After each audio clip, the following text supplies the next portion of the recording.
अस्सलाम वालेकुम। जो मैं सर सैद मरहूम और उर्दू लिटरेचर का तीसरा सेशन करने के लिए जा रही हूँ। 1227 हिजरी में सर सैद ने कौम की हालत की इस्लाह के लिए तहज़ीबुल अखलाक का पर्चा निकाला और उर्दू इंशा परदाजी को इस रुतबे पर पहुँचा दिया कि जिसके लिए अब एक कदम भी बढ़ना मुमकिन नहीं। सर सैद ने उर्दू में जो बातें कही वो मुख्तसर तौर पर तहज़ीबुल अखलाक में खुद एक मकाम पर लिखते ही इसकी ख़ास इबारत ये है, जहाँ तक हमसे हो सका हमने उर्दू ज़बान की इल्म व अदब की तरक्की में अपने इन नाचीज़ पर्चों के ज़रिए से कोशिश की। मज़मून के अदा का एक सीधा और साधा तरीक़ा इख्तियार किया। रंगीन इबारत से जो तशबीहात और इस्तिआरात ते ख़याल से भरी हुई है और जिसकी शौकत सिर्फ लफ्ज़ों में रहती है और दिल पर इसका कुछ असर नहीं होता। परहेज़ किया, इसमें कोशिश की कि जो कुछ लुत्फ़ हो मज़मून के अदा में हो, जो अपने दिल में हो वही दूसरे के दिल में पड़े ताकि दिल से निकले और दिल में बैठे। तो ये किसका कहना है? तहज़ीबुल अखलाक में सर सैद अहमद खान ने एक छोटी सी इबारत लिखी है। तो इस आर्टिकल में सर सैद ने इंशा परदाजी के और बहुत से उसूल बता दिए हैं जिनको इस मौके पर हम इख्तिसार की वजह से कलम अंदाजी करते हैं। सर सैद की इंशा परदाजी का सबसे बड़ा कमाल यह है कि हर किस्म के मुख्तलिफ मज़ामीन पर कुछ ना कुछ बल्कि बहुत कुछ लिखा है और जिस मज़मून को लिखा है इस दर्जे पर पहुंचा दिया कि इससे बढ़कर नामुमकिन है।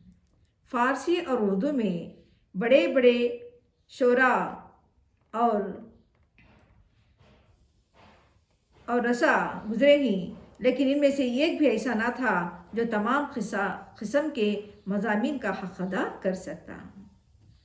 तो एक जगह लिखते हैं कि सर सैद ने अखलाक़ माशरत, पॉलिटिक्स, मनाजिर क़ुदरत वग़ैरह वग़ैरह पर सब लिखा है और जो कुछ लिखा है लाजवाब लिखा है। मिसाल के तौर पर बाज़ मज़ामीन के जस्ता फ़िक्रे नक़ल करते हैं, जैसे कि उम्मीद की खुशी पर एक उन्होंने मज़मून लिखा है जिसमें उम्मीद को मुखातिब किया है। इसके चंद फ़िक्रे तो एक कोटेशन है, देखिए, देख नादान बेबस बच्चा गहवारे में सोता है, इसकी मुसीबत ज़दा माँ अपने धंधे में लगी हुई है और इस गहवारे की डोरी भी हिलाई जाती है हाथ का काम में और दिल हाथ काम में और दिल में और दिल बच्चे में है और ज़बान से इसको यूँ लोरी देती है, सो मेरे बच्चे सो रहा, आए अपने बाप की मूरत और मेरे दिल की ठंडक सो रहा। तुझ पर कभी खिज़ा ना आए, तेरी टहनी में कभी कोई खार ना आए और खार ना फूटे, कोई कठिन घड़ी तुझको ना आए, सो रहा मेरे बच्चे सो रहा, तेरा मुकड़ा चांद से भी ज़्यादा रोशन होगा, तेरी शोहरत, तेरी लियाकत, तेरी मोहब्बत जो तुम हमसे करेगा हमारे दिल को तसल्ली देगी, सो रहा मेरे बच्चे सो रहा। तो ये उम्मीद की खुशियाँ माँ को इस वक्त थी जबकि बच्चा गूंगा भी नहीं कर सकता था। तो माँ की खुशी और उम्मीद की खुशी को यहाँ पर ही पेश की है। और एक जगह हमारे जो भी कहते हैं कि खुदा का नाम पुकारने लगेगा तो जब बच्चा बड़ा होकर अपने माँ बाप के साथ जब नमाज को जाएगा और वहाँ पर खड़ा होकर क्या है खुदा का नाम पुकारने लगेगा तो उम्मीद की खुशियाँ क्या हो जाएंगी और किसी कदर क्या हो जाएंगी, ज़्यादा हो जाएंगी। और हमारी उम्मीद तो यही है कि जो ओहद से लहद तक हमारे साथ रहेगा, कौन ही हमारा बच्चा। तो कहते हैं कि ये उम्मीद की जो खुशी है तो माँ अपने बेटे से यही बेटे के लिए यही सोचते हैं कि वो जल्द से जल्द बड़ा हो जाए, कुछ चीज़ सीख जाए, कोई इल्म हासिल करें और उसके बाद वो इतना लायक बने कि माँ बाप के साथ ठहर कर वो नमाज सीखें और यहाँ तक कि इतना काबिल हो जाएं कि खुदा का नाम अगर पुकारेगा तो उम्मीद की खुशी नज़र आएगी। तो उसके बाद सर सैयद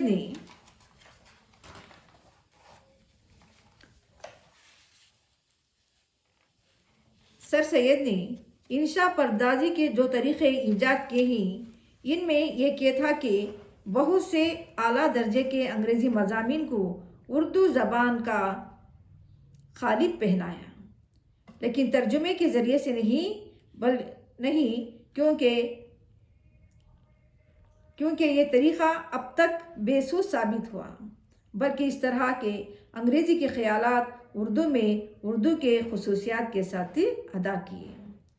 उम्मीद की खुशी का मज़मून जिसके हमने बाज़ फ़िक़रात ऊपर नक़ल किए दरअसल एक अंग्रेज़ी मज़मून से माखूज़ हैं। तो इसके बाद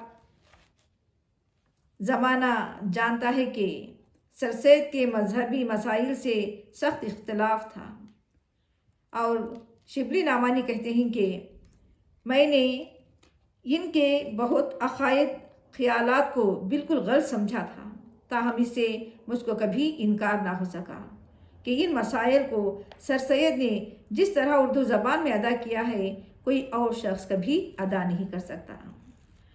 सर सैयद की तहरीरों में जा बजा ज़राफ़त और शुखी भी होती है, लेकिन निहायत तहज़ीब और लताफ़त के साथ मौलवी अली बख्श खान साहब मरहूम जो सर सैयद के दौर में रिसाले लिखा करते थे,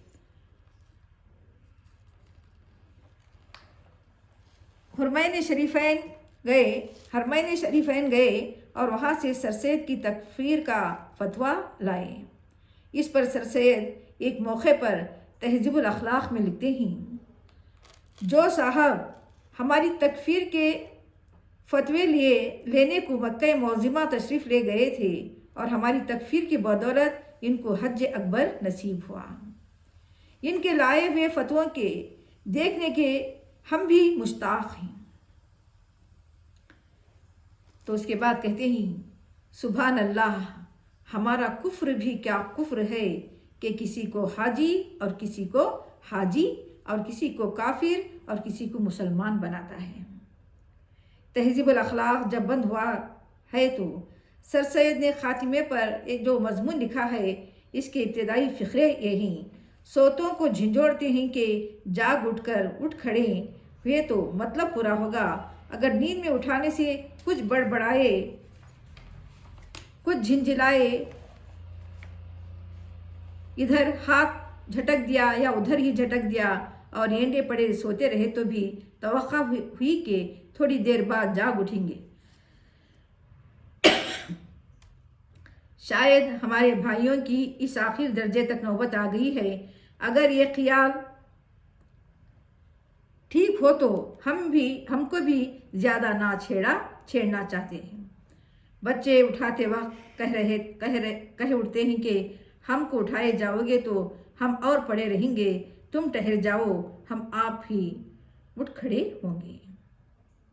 तो सर सैयद ने इंशा परदाजी पर जो असर डाला है, इस तफसील के लिए 2-4 सफ़े काफ़ी नहीं हो सकते, बल्कि जितने भी अल्फाज हम सर सैयद के बारे में लिखें वो उनकी ज़िंदगी के लिए बहुत कम है, उनकी जो भी अदबी ज़िंदगी के लिए बहुत कम है।